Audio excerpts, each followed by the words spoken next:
Hi my dear readers, this is Simona Rich, and in this video we're going to analyze the natal chart of Aishwarya Rai. This is one of a few celebrities that I really like. She is absolutely beautiful, and the way that she presents herself in the public is so refined, so pleasant, that she is a delight to watch. So I'm wondering what her chart says. And according to astro.com, she may have been born between 10 a.m. and 12 p.m. and I checked these possible times and I think that it's correct. I believe her birth time was between 9:35 a.m. to 10 a.m. So I have two possible charts for her, but they don't differ much. But firstly, I'm going to discuss the differences between these charts, and if you know more about her life, maybe you will know which chart suits her better. So the first chart is 9:35 a.m. one. So here we can see that midheaven is in Virgo, which still Libra is there, but the midheaven in Virgo would make her very much under public scrutiny. So her appearance is under public scrutiny and her life in general is under public scrutiny. Any small action she takes, it's widely discussed. So this is the case with people who have Virgo midheavens. They feel like they are always being judged and criticized, and every single small thing about their lives and appearance are discussed. So this is, I think, applies to Aishwarya. And in this particular chart,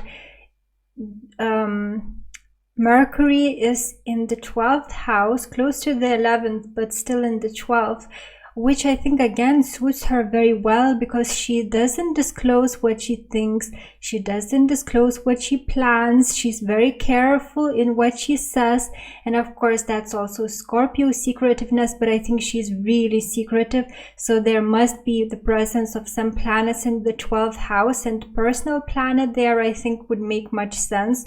So this is my reasoning. And then Venus then is in the first house, and not from the 12th house aspecting ascendant, but in the first house, which is, again, it makes sense because she's so beautiful, and this what Venus close to the ascendant or on the ascendant definitely gives, unless it's really badly aspected and in a bad sign. But Venus here is in Sagittarius, which is a good sign for Venus to find herself in, but it has one negative aspect, but only one. So yes, beauty is given by Venus, pretty much not afflicted being in the first house.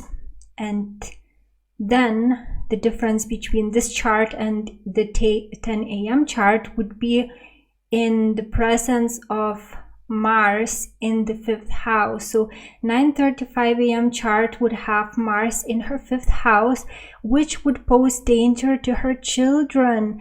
And because I know she is interested in astrology, because she consults astrologers, maybe astrologers told about the danger to her child, and that's why she's so protective of her daughter Aradhya. She doesn't let go of her, she's always holding her hand, she's just so careful with her. And it could be because astrologers told to be careful about her well-being, because Mars, heavily afflicted in the 5th house, could give even a death of a child.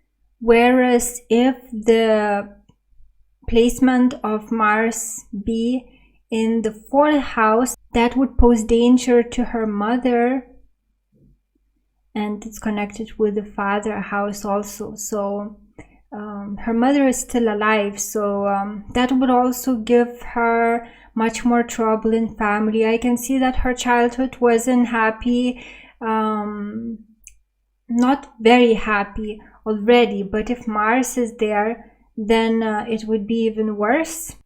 But then Mars conjuncts Merak star, which is a positive influence. So although it's afflicted, it kind of, the influence would be a little bit softened, so there could be problematic childhood, but not as bad if Mars wouldn't have that influence. And would Mars be in the 5th house, Mirak star gives beauty, so the child, beautiful child, and her daughter is very beautiful. But if, for example, Mars is in the 4th house, then the ruler of the house of children is going to be Venus, and Venus is close to her ascendant, so daughter is similar to the mom. And if you see pictures of her and of Aishwarya and her daughter, when Aishwarya was a child, they are almost identical. So it's up to you to decide which is better. I'm very conflicted about this, so I'm going to leave it at that. But I'm going to analyze now 935 chart, because pretty much I listed all the differences between the two charts. So now I'm going to focus on the similarities of what's in common between these two charts. So I discussed already Venus being in the 1st house. Of course, what Aishwarya Rai is known for is her beauty. And also we can find that in the 10th house, Libra is there, which is again the sign that can give the career that is about beauty. She was from young age a model, and then she went into the film industry, but she is known for her beauty rather than for her acting skills. And before that, she wanted to become an architect, and she studied towards it. And again, Libra rules that, and Libra also rules the law, because it's all about balance and beauty, and the law, beauty, architecture are to do with these subjects. But then, before even studying architecture, she wanted to become, she wanted a career in medicine, and that would be Virgo ascendant. So now, going back to the 1st house, we find there not only Sagittarian influence, which I think is quite obvious in her appearance, in her optimism, her just pleasant nature, interesting personality, but we also find Capricorn there, and this is the influence that is less visible because it's further down the ascendant. So close to the ascendant, are given the qualities to the behavior and appearance, but then a little bit beyond that, we find qualities that you may be more familiar with once you get to know the person. So here we find the moon and Lilith also in loose conjunction, you can say, in the sign of Capricorn, very different vibration.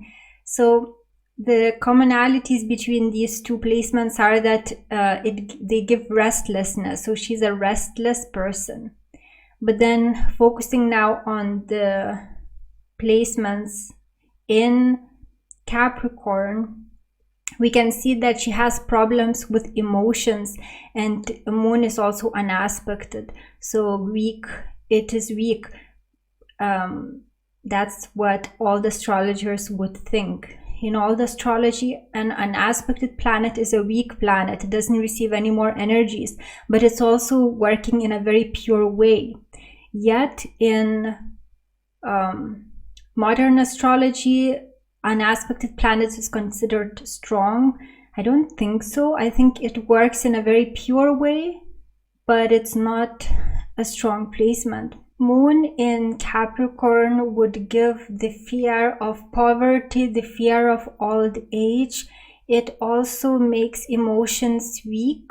She may not be in touch with her emotions, and Lilith, in addition, gives secretiveness about them, so she's not going to show how she really feels to the public. She may not even show how she feels to her own family. So emotions are very hidden. She may not even acknowledge some of the emotions to herself. So everything is suppressed, and I don't know if she's analyzing the emotions or not.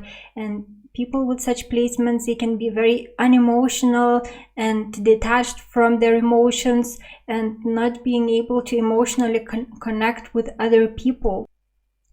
Lilith being located there gives controlled sexuality, doing all you can to get to the top, to achieve career heights.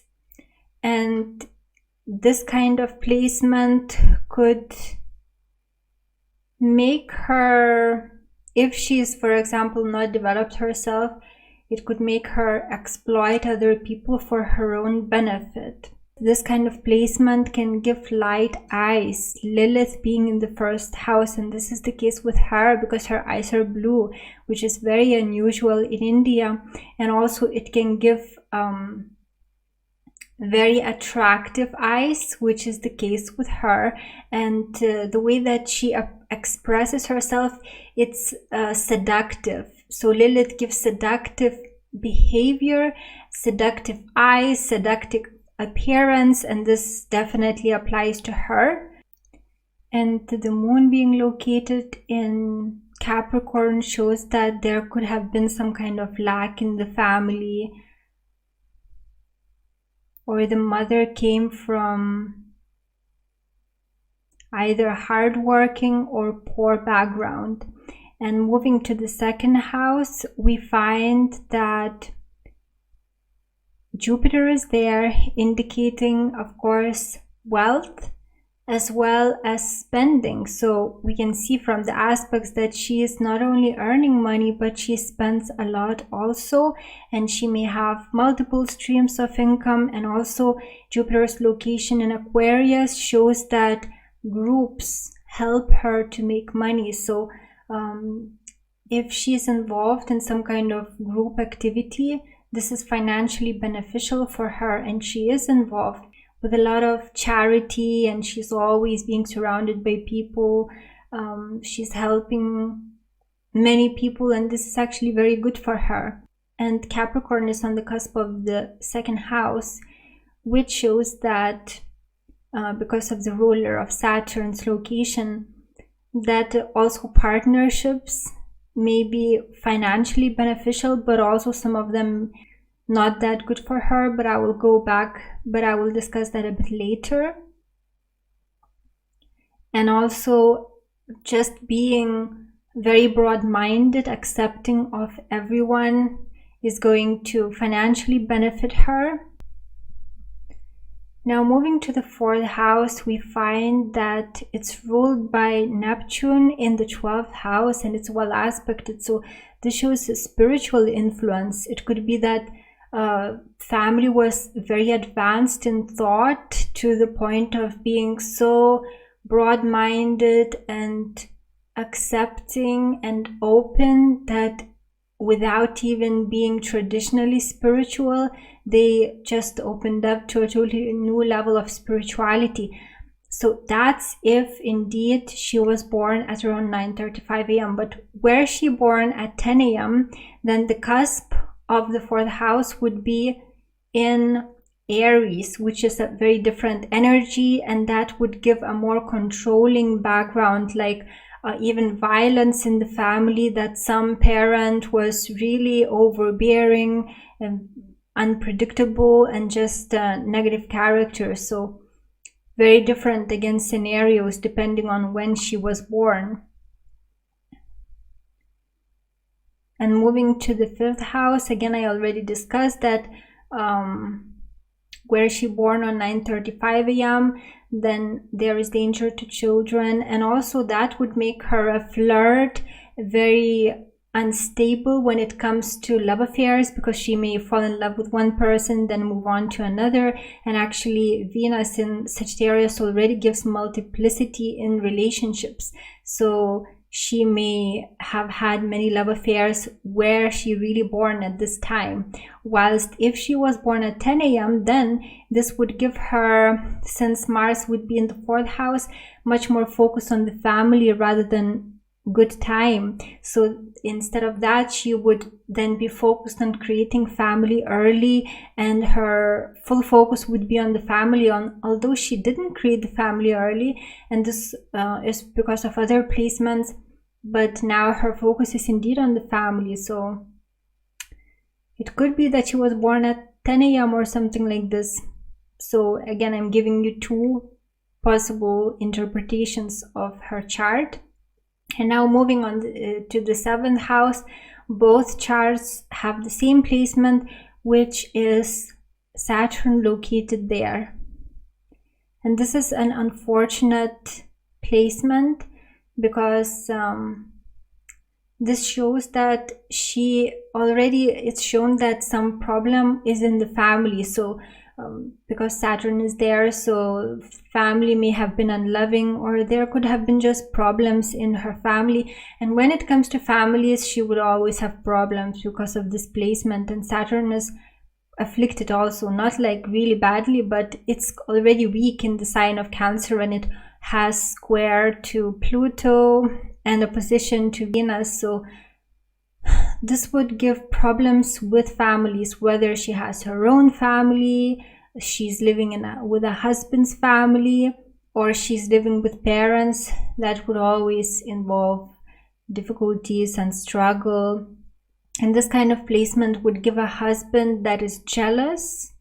And although he can be famous, and he is Abhishek Bachchan, because of the trine to the sun, he is also a reliable person and orderly and honorable, but he has this problem of being jealous and also very stubborn because of the square to Pluto. And the problem with the sign, with this placement, is that sometimes it can give the early death of a husband. And interestingly, Vedic astrologers showed the same thing, came to the same conclusion, but through different planets. So again, so interesting that sometimes happens that Western and Vedic astrology forms are extremely different, yet sometimes they come up with the same conclusion by looking at different planets. Saturn, afflicted Saturn in the 7th house, especially with an affliction to Pluto, which is the Lord of Death, in a prominent location in her chart. This can give easily death of a husband, because every time some malefic hits this aspect, it can really bring problems to the husband. So basically, Aishwarya was warned about that by astrologers, according to what I read in articles like online Indian news channels and so forth. And what she did was she married to a tree in order to avoid the bad destiny of the husband. So like she marries to a tree and then that's her husband, and then the tree is cut or something like this. And I read that she actually married 3 or 2 trees and then an idol in a temple in Arodhya. And I was in that place actually, Arodhya. It's a pilgrimage place of India. So in order to avoid that destiny. So interesting. Both Western and Vedic astrologers see the same thing. And so we will see if this cure actually works, but it is dangerous to the husband with such a placement. And now moving to the 10th house, we find 2 otherworldly planets there, Pluto and Uranus. Uranus shows that she may really be a beauty trendsetter, which I think she is. She also wants to appear unique to the public, and this kind of placement would give also good things and bad things, because it has beneficial and negative aspect. So it can give like sudden endings and starts of a relationship. It can give sudden lawsuits, and lawsuits actually are very bad for her. And looking at Pluto there, it shows that she's really, career is so important to her, and beauty is important, relationships are very important, but relationships are very troublesome in her life. She may receive unexpected news and developments in a relationship, and they transform her, although sometimes it's very difficult, like through losses or through just horrible things. She is transformed, hopefully for the better, but relationships are very difficult for her. And moving to the 11th house, we find the sun there. This is excellent placement, indicating that her dreams will come true. It also indicates that she will be helped by people in power positions or famous people. If she needs help, she will be helped by her friends, influential friends. So this is again excellent in general success, because you can be much more successful if well-known people are willing to help you. And moving to the 12th house, I already discussed Mercury there. We also find Neptune there, and it's well aspected, and this shows to me several things about her. Firstly, that she's very likely to come to this world not from this earth. She's not from this earth. She's from other realms, and I believe she's from higher realms. So like a deva coming, like how to say in Western, like, I don't know, in Western culture we don't really have that kind of beautiful divine creature, like a fairy, you would say, I don't know, but something like this, some beautiful divine creature from other realms coming to this world. And indeed people do consider her beauty to be divine. It's just otherworldly. So that shows to me that this indeed could be the case. And also she is helped by some spiritual entities. She may even see them, because there are some spiritual aspects in her chart, or she may just be felt that she's being helped by some entities from other worlds. And I should also finally discuss some aspects which show a very different part of her personality that's very hard to see for us. So mainly Jupiter's aspects, negative aspects to the Sun and to Mars. So this is interesting. So this makes her want to achieve fame very fast, and she doesn't want to work hard for that. She wants to achieve the maximum fame, to earn most money by doing the least work. And so maybe what she does, like appearing in commercials, working as a model, some acting, although it's hard work, I think the amount of money that they get is actually, you work quite little compared to the amount that you earn. So that's something that is very hard to see in her, but she has those traits. And she also can be very proud, although again it's so difficult to see that in the public. I don't see her pride at all, but there are some pride aspects. And also she has 2 stars conjunct her Uranus, Spica and Arcturus, and that again can give fame, wealth, money, but also pride. And we can see that there is opposition between Mars and the Sun, as well as Mars and Uranus. So that makes her quite impulsive and sometimes unpredictable, very willful, doing what she wants. Freedom is very important to her, and she may be against authority figures. It could be difficult for her to deal with if people tell her what to do. She may be resentful of that. And finally, there is a square between Saturn and Pluto, which makes her stubborn. And she may find it difficult to acknowledge that she doesn't know some things. And she's a very poor loser, and she's very stubborn. So these things are very hard to see when she appears in the public, because she's so secretive. It's very hard to really know what she's about, but hopefully the interpretation of her chart gave you a better understanding of who Aishwarya Rai is. So that's all for now. I hope you enjoyed this interpretation. Thank you for watching. Have a great day. Take care.